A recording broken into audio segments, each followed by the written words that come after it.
কেউ যদি ভয় দেখায়, কেউ যদি হুমকি দেয়, আপনারা পিছু হটবেন না। আমরা জানি এলাকায় এলাকায় আপনাদেরকে বাধা দেওয়া হচ্ছে, এনসিপির কর্মীদেরকে বাধা দেওয়া হচ্ছে।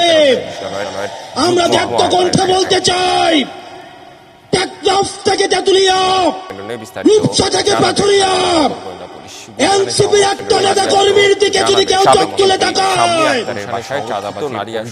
আমরা তাকে রাজনৈতিক ভাবে মোকাবেলা করব। এনসিপির কর্মী এবং সহযোদ্ধারা, পরবর্তীতে আমাদের আহ্বায়ক এবং সদস্য সচিব প্রয়োজনীয় দিক নির্দেশনা দিবেন। আমাদের যদি জীবনও চলে যায়, আমরা তাদের দিক নির্দেশনা বাস্তবায়ন করব।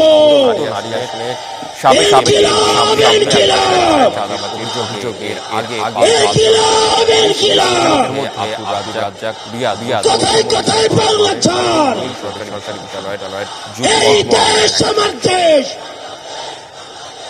এই দেশ